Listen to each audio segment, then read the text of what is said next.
In the late afternoon light, when the sky outside the restaurant windows turned soft and golden, the small bistro felt warmer than usual. It was the hour when people rushed in after work, wanting coffee, early dinner, or simply a place to sit down after a long day. And in the middle of all the noise, movement, and clattering dishes worked a young waitress who had learned how to smile, even when her feet were burning and her back was sore. She had been working since early morning, but she didn't complain. She never did. Complaining didn't help pay rent or buy medicine for her mother. She adjusted her apron, pushed back a loose strand of hair, and carried a tray from one table to another. She was tired, but she kept her steps steady. Her mother always said that dignity was something no one could take away, not even on the toughest days. Those words stayed in her heart like a quiet anchor. Most customers treated her kindly. Some didn't. She got used to both. But that day, as she placed down a cup of hot tea on a corner table, she didn't know that someone had just walked into the bistro who had turned her entire shift upside down. A group of 3 people entered well-dressed, loud, and confident in a way that made others look up. At the center of them was a man who wore his wealth like it was stitched into his suit. His watch shined even under the warm lights. His shoes looked more expensive than her entire month's salary. He had the kind of presence that made people step aside automatically. The hostess guided them to a table near the window, and the man sat down with an air of importance. Even before he opened his mouth, everyone could sense he was used to being listened to, used to being obeyed, used to being the most powerful person in any room. The waitress noticed them, quietly took a deep breath, and forced a smile. People like him usually meant trouble, not because they were necessarily rude, but because they were demanding. They wanted everything quickly, perfectly, and without delay. And if something went wrong, even something small, people like her were the first to be blamed. She approached their table with the same calm she used with everyone else. She greeted them politely and asked if they wanted water. But before she even finished her sentence, the man lifted his hand to silence her. Not with words, just a gesture. A gesture that told her he didn't see her as someone worth talking to. Then, turning to his friends, he began speaking in French. The words flowed from his mouth with confidence, sharp and fast, filled with arrogance. He leaned back in his chair and laughed softly, as if he were already entertained by something. At first, she didn't react. Many customers spoke in other languages. It didn't matter. All she needed to do was take their order and move on. But as she stood there with her small notepad in hand, she realized something. He wasn't just talking. He was talking about her. He glanced at her shoes, worn, faded from long hours of work. Then his eyes moved to her clothes, simple, clean, but nothing expensive. His smile curled, and his words in French became sharper. His friends chuckled under their breath. He thought she didn't understand anything. She kept her expression still, her breath steady. She wanted to step away, but it wasn't time to leave the table yet. She had to stay professional, stay polite. Her job depended on it. So she stood there, letting his words fall around her like cold rain. The man continued mocking. He said she probably came from a tiny home. He said she lived a small life. He said people like her didn't dream big because they never had the chance. He even joked that she probably couldn't pronounce a single word in French, let alone understand it. His friends laughed louder. The waitress lowered her eyes, not from shame, but to hide the fire building behind them. She had heard insults before, but this one cut deeper because it had come from someone who didn't know her at all. Someone who decided she was less simply by looking at her. She felt something tighten in her chest, but she didn't let it break her. Her mother's words echoed again. Dignity is something no one can take from you. She lifted her head, calm again, and waited for a pause in their conversation. The man finally looked up at her, expecting her to be uncomfortable, confused, maybe even embarrassed. "Are you going to stand there all day?" he said, switching back to English, just to underline the distance he assumed was there. She nodded slightly and repeated her earlier question, keeping her voice steady. She asked if they wanted water, or if they preferred to order right away. He smirked. "We'll order in French," he said, loud enough for nearby tables to hear. "But I suppose you'll just write random things down and hope it's correct." His friends tried not to laugh, but the effort failed quickly. The waitress held her notepad, her fingers tightening slightly around the pen. She wasn't angry. Not yet. She was simply collecting herself, deciding how much of this she was willing to let pass. The man then spoke in French again, slowly this time, as if speaking to a child. He described what he wanted. He added unnecessary comments about how she probably couldn't handle the order. He even exaggerated his pronunciation to make it sound more complicated. People at nearby tables started to look over. They couldn't understand the French, but they could understand the tone, the arrogance, the superiority, the discomfort spreading across the waitress's face. But they didn't know her. They didn't know what she was capable of. She listened carefully to every word, not because she had to, but because she understood everything he said. Every insult, every jab, every arrogant assumption that she had once been a top student, someone who could read and speak multiple languages. Her dreams used to be big and bright, but life had forced her to trade classrooms for restaurant aisles. She never told anyone at work about her past. It didn't matter anymore. At least that's what she told herself. But now, standing in front of this man who thought so little of her, something inside her stirred something she thought she had locked away a long time ago. When he finished speaking, he waited for her to stutter, to mispronounce, to ask him to repeat anything. He wanted a reaction that would prove he was right about her. Instead, she simply nodded and wrote down the order. He leaned back, smirking again. He thought he had won something. He didn't know that she was just waiting for the right moment. The waitress walked away calmly, but inside, she was shaking not from fear, but from the pressure building inside her. She wasn't used to confronting people. She avoided conflict whenever she could. But this felt different. It wasn't just rudeness. It wasn't just disrespect. It was someone using their power to push another person down, and she wasn't sure she could let that pass. When she returned with water, the man spoke in French again. This time, he made a joke about her hair, another about her voice, another about how she probably didn't understand half the words customers said. Every day, his friends didn't even hide their laughter, but something interesting started happening around them. A few customers began noticing the tension. Some frowned, some whispered, some shook their heads. The room's energy shifted, just slightly, but enough for the waitress to feel it. She placed the glasses of water on the table one by one, her hands steady, her back straight. She didn't look at him, not yet. She didn't want to give him the satisfaction of seeing any reaction. The man shrugged, lifted his glass, and said something in French that made his friends burst into laughter again. It was another insult, another assumption about her life. That was the moment she made her decision, not out of anger, not out of pride, but out of something deeper, a quiet belief that every person deserved respect, and that sometimes silence was not strength. Sometimes silence allowed people like him to go on hurting others. She took a slow breath.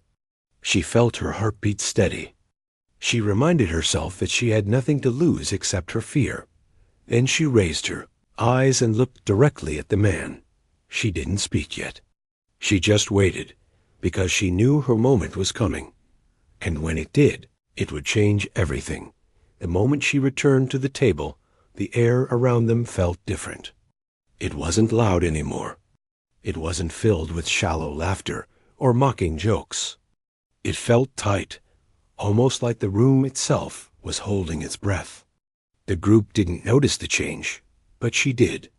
She sensed the weight of every eye watching, even the ones pretending not to. She carried the serving tray close to her body, not because she was nervous, but because she wanted her hands to stay steady. Her heart wasn't racing anymore. Instead, a quiet calm settled inside her, as if something deep within her had decided that the time for silence was over. When she reached their table, the billionaire looked up at her again with that same amused expression. He thought she was about to take more instructions. He thought she would continue pretending she didn't understand a word he had said earlier. He thought he still held the upper hand, but she didn't give him the chance. She placed the tray down gently, straightened her posture, and looked directly at him. Her eyes did not waver.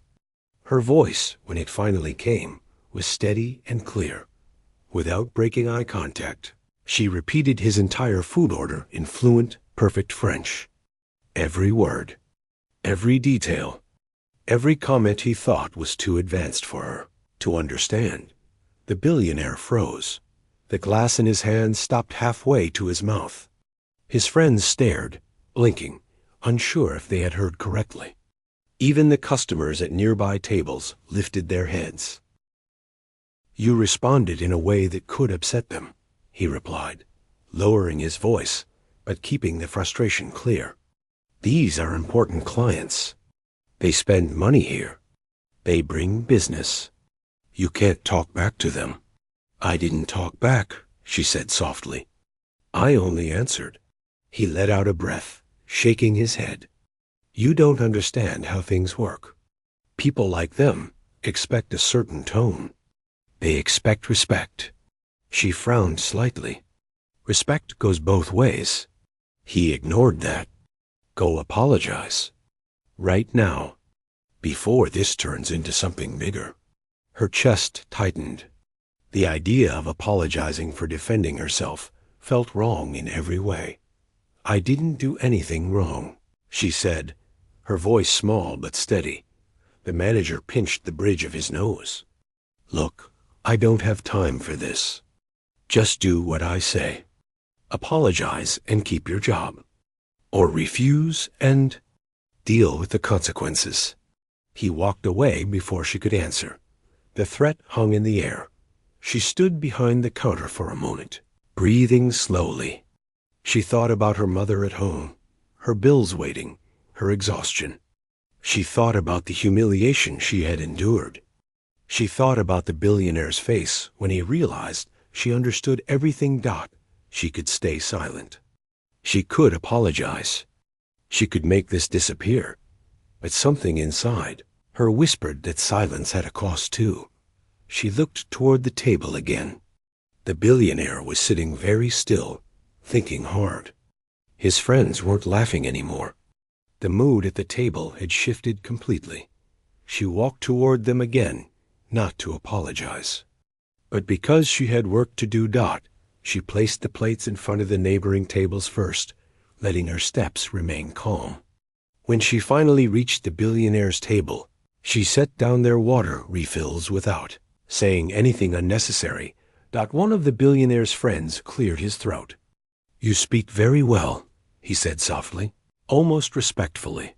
She nodded politely, but didn't respond. Another friend leaned slightly closer to the billionaire. "You didn't tell us she understood?" he whispered. The billionaire didn't reply. He kept his eyes on the table, hands clasped together, processing the shock of being exposed, not with anger or shouting, but with intelligence. Finally, he looked up at her. His expression was different now. Not superior, not amused. More like someone trying to make sense of a mistake he couldn't erase. "You understood everything?" he asked quietly. She nodded once. "And you didn't say anything until now?" "I didn't think it was necessary," she replied gently. He swallowed, guilt flickering briefly in his eyes. "I shouldn't have said those things," he murmured. She didn't smile. She didn't soften. She simply said, I know. He nodded, accepting her words. It was the first real moment of honesty from him. But before anything else could be said, a voice cut through the moment. The manager stood nearby, arms crossed, trying his best to appear in control. "Is everything all right at this table?" he asked, forcing a polite tone, but shooting a warning glance at the waitress. The billionaire opened his mouth, perhaps to explain, but the manager stepped in too quickly. "She didn't mean any disrespect," he said quickly. She apologized for the misunderstanding. The waitress felt the sting of that. She looked at the manager disappointed, but not surprised. Before she could respond, the billionaire spoke. "No," he said firmly. "She doesn't owe me anything." The manager blinked. "Sir, I assure you, she responded better than I deserved." The billionaire interrupted. A hush fell over the area. The waitress felt something shift in her chest, not forgiveness. Not relief, but recognition. Recognition that he understood. Maybe not fully, but enough. The manager, however, didn't like losing control. "Well," he said, forcing a tight smile, "as long as everything is all right." He walked away, but she could tell by his stiff shoulders that he was not done. She would have to deal with him later. The billionaire looked at her again, quieter this time. "Thank you," he said softly. She didn't know what he was thanking her for. Maybe for not shouting. Maybe for speaking her truth. Maybe for giving him a lesson he didn't expect. She simply nodded and stepped back as she walked away. The weight inside her felt a little lighter. Not because the situation was resolved, but because she had finally defended her dignity with calm strength. She didn't know what waited for her after the shift. She didn't know what the manager would decide. She didn't know that this moment would go far beyond the walls of the small bistro. But she did know one thing: the billionaire would never forget the day a quiet waitress answered him in the language he used to belittle her. And this was only the beginning. The kitchen was loud, filled with the sounds of sizzling pans and hurried footsteps, but her mind was somewhere far quieter. After what had just happened at the table, her thoughts moved like slow waves, steady but heavy. She slipped the printed order ticket onto the chef's station and stepped aside, letting the noise wash over her as she tried to calm the swirling mix of emotions inside. She had never intended to confront anyone. She had never planned to speak French in front of a room full of strangers. Yet the moment had risen like a tide she couldn't push back. And now, standing alone near the coffee machine, she wondered whether she had done the right thing, or whether she had just risked her job. The manager's sharp voice echoed in her memory. His warning was clear. She had felt the anger in his footsteps long before he reached her. He cared about money, reputation, appearances. To him, wealthy customers were untouchable, and she was replaceable. His words dug deep, not because they were true, but because they reminded her how easily the world dismissed people who worked quietly. She shook her head, trying to force those thoughts away. There were still tables waiting, still people to serve, still a shift to finish. She picked up a tray and moved toward the dining area again, reminding herself to breathe slowly. But the moment she stepped out, she felt the stares. Soft, curious, respectful stares, not mocking, not judgmental. People had seen what happened. Some offered her small, encouraging nods. A woman by the window gave her a gentle smile. A man near the counter mouthed, "Good job." Even though no one said the words out loud, she felt the silent support warm her in a way she didn't expect. She wasn't sure she deserved it. She had simply spoken the truth. But truth had a way of echoing loudly, especially when spoken in a room where some people were used to staying quiet. She moved to the far corner of the room to collect empty plates.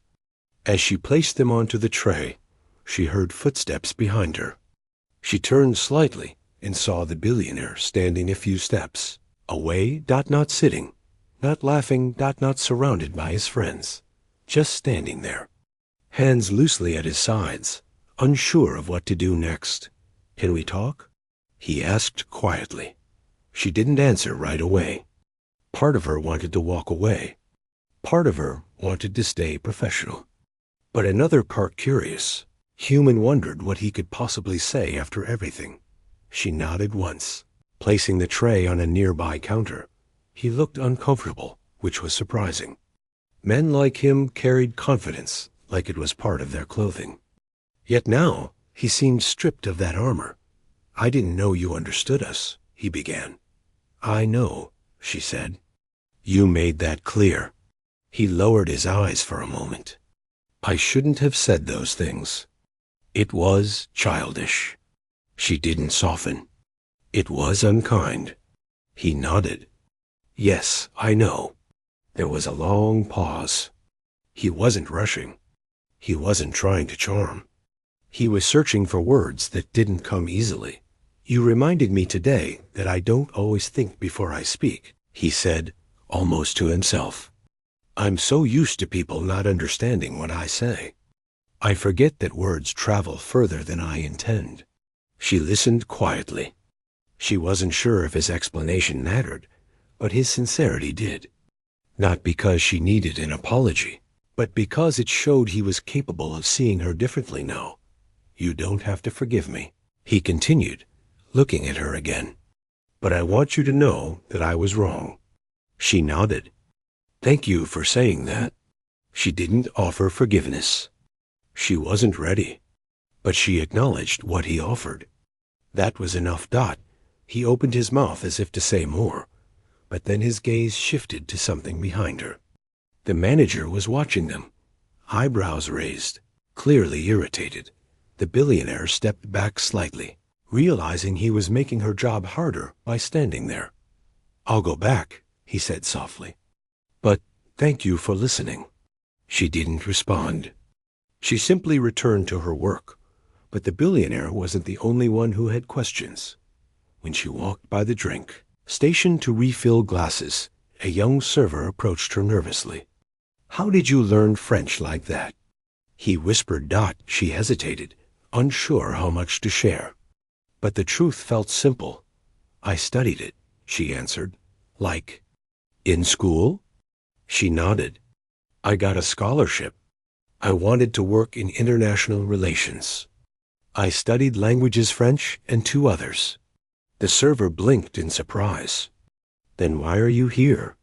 She took a slow breath. The answer was not easy. It never was. "My mother got sick," she said quietly. "I had to leave university. Medical bills add up fast." He nodded softly, understanding more than he said. She didn't talk about this part of her past often. Not because she was ashamed, but because it hurt. Talking about dreams she had to put on pause made her wonder if she would ever go back to them. But today, watching the billionaire react to her unexpected strength, she felt something she hadn't felt in years, a small spark of the person she used to be. She didn't raise her voice. She didn't try to impress anyone.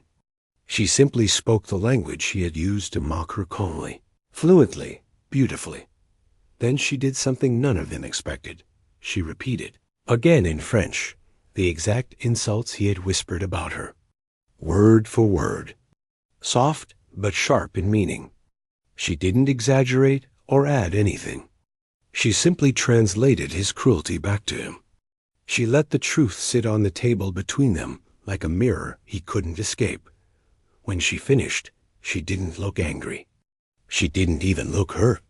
She looked strong, quietly strong, in a way that made the billionaire's confidence crumble piece by piece. His friends swallowed hard. One of them shifted in his chair. Another looked down at his napkin, uncomfortable. But the billionaire, he didn't know where to look. His mouth opened slightly, but nothing came out. For the first time in a long time, he had no words. He had underestimated a woman who spent her days serving others, but had more dignity than he had shown in years. "Would you like to change your order?" she asked, still in perfect French, but with a polite tone. He shook his head without thinking. Still stunned, she switched back to English. Very well. I'll place the order right away. When she turned to walk away, the room seemed to release a breath. A few people who had witnessed the scene exchanged quiet nods. Some looked proud of her. Some simply admired the peaceful strength with which she handled cruelty. But not everyone was pleased, as she stepped behind the counter to enter the order. The restaurant manager marched toward her with quick, sharp steps. His face was stiff, tense, and full of worry, not for her, but for the wealthy customer she had just stood up to. What was that? He whispered harshly. Why did you embarrass the guests like that? She looked up surprised. I didn't embarrass anyone. I only responded to what he said. Before she could think more about it, her manager approached again. His face was tight, trying to maintain control, even though things were clearly slipping from his hands. I need a word, he said. She followed him toward the hallway behind the dining area. When they were out of sight, he crossed his arms and looked at her with impatience. What are you doing? He said sharply. Talking back to customers. Making scenes. Now you're having private conversations? This is not how we do things here. She stayed calm. I wasn't making a scene. He started the conversation. I don't care who started it, he hissed. You upset a high-paying client. That affects the entire restaurant. He apologized, she said simply. The manager blinked in disbelief. Apologized? You expect me to believe that? You saw it. He opened his mouth, then shut it again. He didn't have a real response. The billionaire's shift in attitude had confused him too. Look, he said after a moment, I don't want problems tonight. So just keep your head down. No more conversations. Serve the food and stay quiet. His words felt like cold water splashed on her face. After everything, he still wanted her silent, but she had tasted her voice again, and it was not something she would easily let go of. Still, she nodded for now. When she returned to the dining area, the meals were ready. She carried the plates to the billionaire's table with careful steps. His friends were quieter, more polite. They said thank you as she placed each dish down. The billionaire looked up at her, offering a small nod. It wasn't much, but it was honest. As she walked away, she overheard one friend whisper, She's smarter than all of us. Another said, We shouldn't have laughed. Their guilt didn't erase the earlier cruelty, but it showed they understood something now. They had misjudged her. And then something happened that she never expected. As she rounded the corner toward the kitchen, she found two customers waiting there. She paused, confused. Excuse me, one of them said. We just wanted to tell you. What you did earlier was brave. She blinked, surprised. I didn't. No, the woman said gently. You didn't shout. You didn't insult. You stood your ground with calm. People don't do that often. You should be proud. Her throat tightened suddenly, the praise hitting harder than she expected. Thank you, she whispered. They smiled and returned to their table. She leaned against the wall for a second, closing her eyes. She didn't feel proud. She didn't feel powerful. She felt like someone who had simply reached a point where silence no longer protected her. When she returned to the kitchen, the chef glanced at her, raising a brow. You all right? She nodded, though she wasn't sure if she truly was. But one thing had become clear. Her past, her education, her dreams, her languages was still part of her. She hadn't lost them. They were still there, waiting patiently for the moment she would need them again. And today, she finally had. She didn't know what would happen next. The manager was unhappy. The billionaire was shaken. The night was far from over, but deep inside, she felt something growing stronger, her confidence returning. Piece by precious piece, this was her story, her voice, her dignity, and it was no longer silent. She stood behind the counter long after the dinner crowd had faded, trying to steady her breath. The room felt quieter than usual, as if the walls themselves were holding their breath with her. What had just happened replayed again and again in her mind, the man's mocking smile, his smooth French words meant to embarrass her, and then the moment he froze when she answered him perfectly. But now, the real shock came from the manager's reaction, a reaction she did not expect. Even after hearing everything, after watching the man insult her, the manager simply told her to stay professional, as if she had been the one out of line. She swallowed the sting in her chest and kept her hands folded, refusing to let her emotions spill out. The night wasn't over. And deep inside, she knew this moment was only the beginning of something bigger.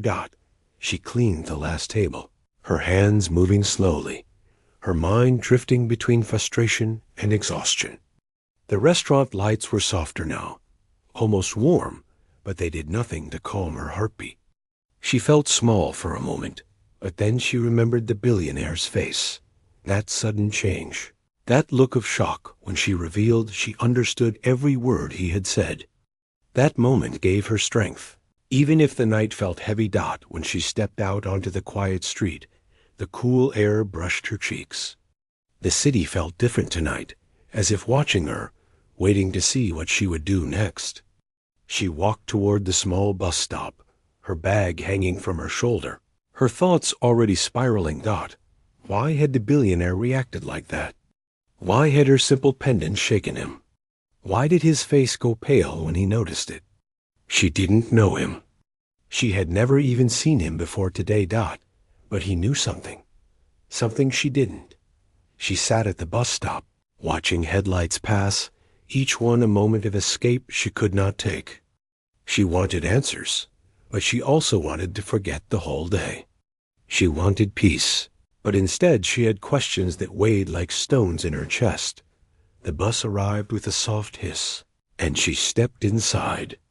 Only 3 others she followed him out of the restaurant, her steps slow and unsure.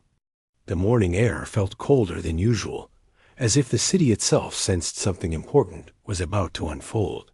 He didn't speak at first, only walked with a steady pace toward the quiet street where his car waited. She felt a knot in her stomach tighten with every step. He opened the back door for her. She hesitated for a moment, wondering if she was making the right choice. But she also knew she couldn't go back now. The questions she carried were too heavy to ignore. She took a breath and got inside. He followed and closed the door gently.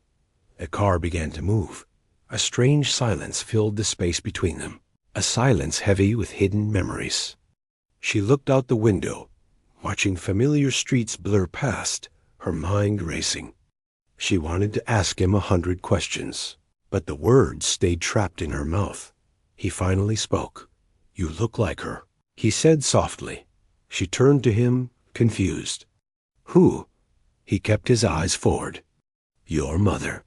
Her heart skipped. "You knew her?" He lowered his gaze, and for the first time, he looked like someone carrying a regret he never fully faced. "Yes," he said quietly. "A long time ago." She didn't blink. She didn't breathe. She waited. "I met her before I became who I am today. Before the money. Before the power. Before everything changed." The car pulled through a guarded entrance, and she realized he was taking her to his private office building. The doors opened into a quiet elevator, and they stepped inside. She felt small in the large space, but she stayed close to the wall, her fingers touching the pendant around her neck. When the elevator reached the top floor, they stepped into a wide room with glass walls showing the entire city. It was beautiful, but she didn't care about the view. She only cared about what he was about to say. He walked toward a small table and gently placed 2 cups of tea. He didn't offer fancy words. Instead, he motioned for her to sit. She sat, her hands trembling just slightly. He took the seat across from her. "I owe you honesty," he began, "even if it's hard." She nodded. He looked toward the window for a moment, collecting himself. "When I first met your mother, I wasn't a billionaire. I was a young man trying to build something bigger than myself. I was reckless. I was driven. And I was stupid in ways I didn't see at that time." Her breath caught. She held the pendant tighter. "She helped me," he continued. "She worked in a small cafe near the building where I rented my first office. I went there every morning. She was kind, thoughtful, always listening even when I didn't deserve it. Over time, I began to care for her." The words hit her chest like soft waves, carrying warmth and something darker. "But I made a mistake," he said quietly. "A mistake that hurt her. I let my ambition come before everything else. People saw how close we were, and rumors started. Investors began questioning my decisions, assuming I was too distracted. I let fear control me. I pushed her away, not with anger, but with distance." Her eyes filled with emotion she didn't know how to name. "And she left," he said. "She disappeared from my life one morning without a word. I went to the cafe, and she was gone. The owner told me she quit. She never came back." She felt her throat tighten. Her mother had always been quiet about her past. She never explained much, only saying she moved cities to look for a fresh start. "She wore that pendant every day," he said, pointing gently toward it. "It was the only thing she kept close, even when she pushed everything else away. I recognized it instantly when I saw you wearing it." She felt her chest shake. "Why didn't you look for her?" she whispered. He lowered his eyes, guilt written across his face. "I did, for months. But she had changed her name, moved to a new city, started over. I realized she didn't want to be found, and I respected that." The room felt colder. He took a slow breath. "And now I see you, standing in front of me, and it feels like the past is trying to speak again." She looked down at her pendant, her fingers trembling. She didn't know what she felt. Anger, sadness, confusion. Everything mixed inside her like tangled threads. "Why mock me yesterday?" she finally asked. "Why act like that?" He blinked, regret filling his face. "I didn't recognize you at first. I came in after hearing about the restaurant's new service changes. I was frustrated from a long meeting. I spoke without thinking. It was unforgivable. But the moment you answered me in French, everything stopped. And when I saw the pendant, I knew exactly who you were." She looked away. A part of her wanted to scream. Another part wanted to cry. And yet a small part wanted to understand. "My mother never talked about you," she said softly. His voice lowered. She had every reason not to. She felt tears push at her eyes, but she didn't let them fall. She needed to be strong.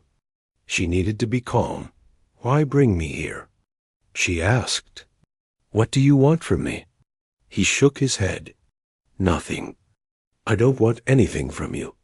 I only wanted you to know the truth. Because seeing you yesterday, it felt like I owed your mother something I never gave her, honesty." She stayed silent. "And I owe you something too," he added. "Respect." For a long moment, neither of them spoke.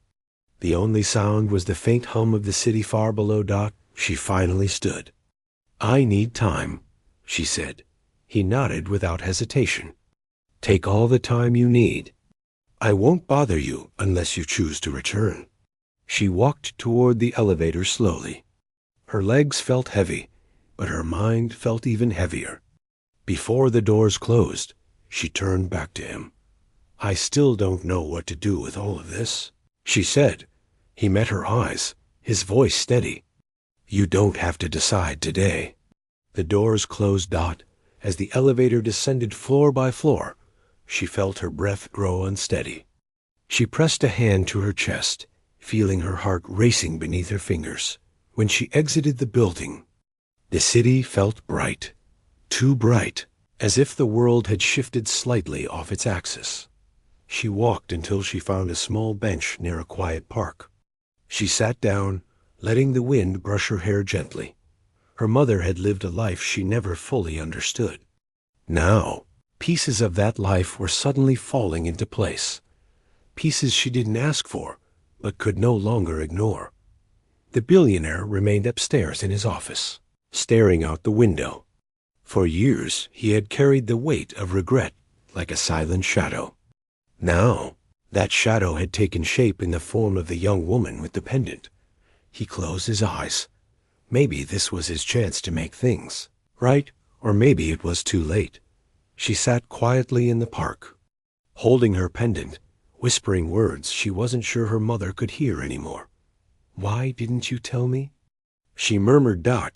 She didn't know what part 5 of this story would bring. Forgiveness, distance, or something entirely unexpected. But she knew one thing for certain. Life was never going to be the same again. She sat on the park bench for a long time, letting the soft morning breeze calm the storm inside her. The city moved around her, cars passing, people talking, children laughing, but she felt separated from it all, as if she were sitting in a world paused between yesterday and tomorrow. Everything she had learned felt heavy. The truth about her mother, the truth about him, the truth about the pendant she had carried for years without knowing the weight it once held.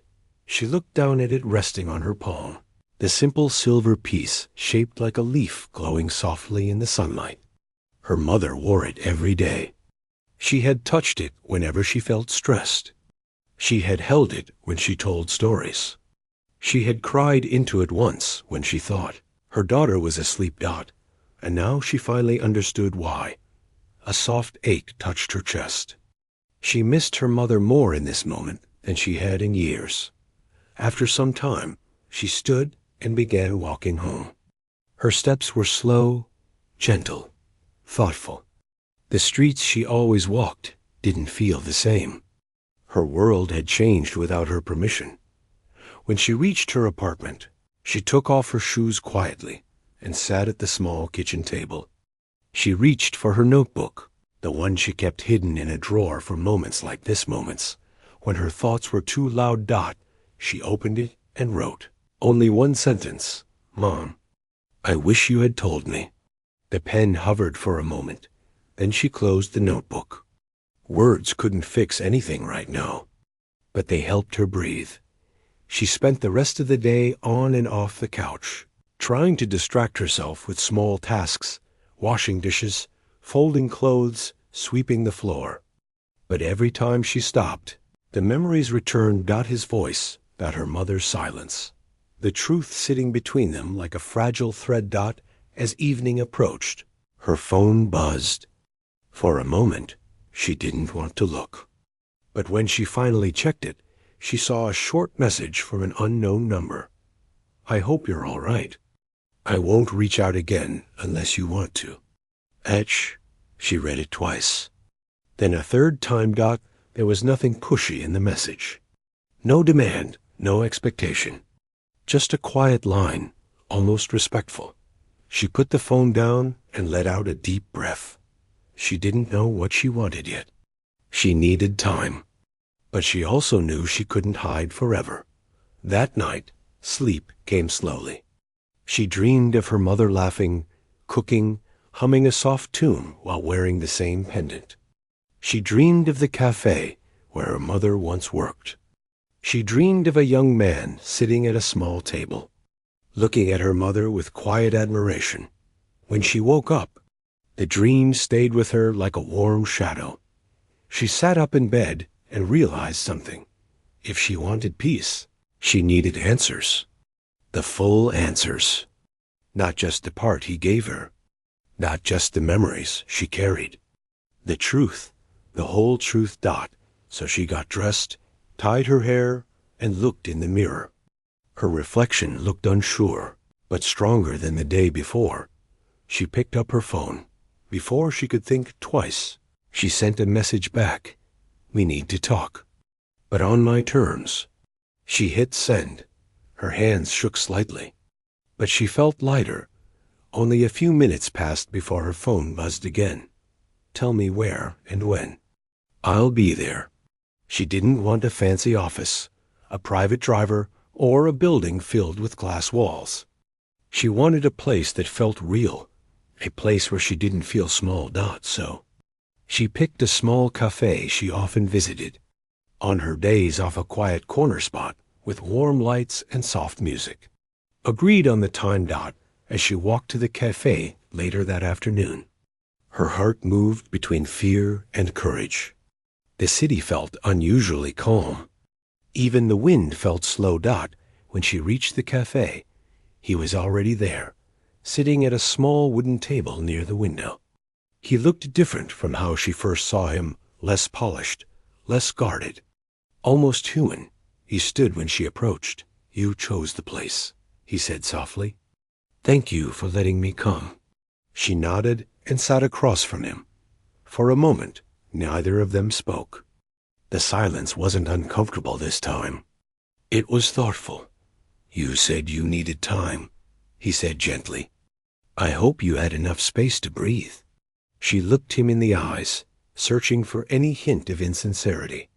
She didn't find any. I have questions, she said. I'll answer all of them, he replied. She took a breath. Did you love her?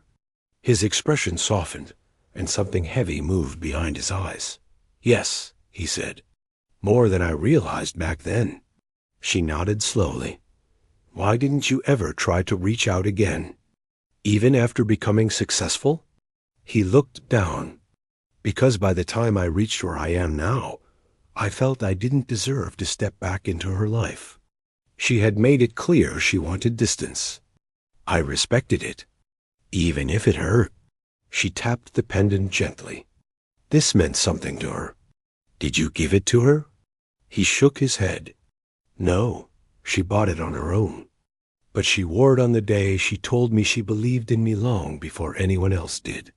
A small warmth spread in her chest. She kept believing, the young woman whispered. Even when she struggled. Even when life was hard. His jaw tightened and he exhaled slowly. I don't deserve that. She didn't disagree, but she didn't judge either. After a pause, he reached into his jacket and placed a small envelope on the table. I've been holding on to something for years, he said. I found it in the cafe the morning she left. I kept it because I didn't know what else to do with it.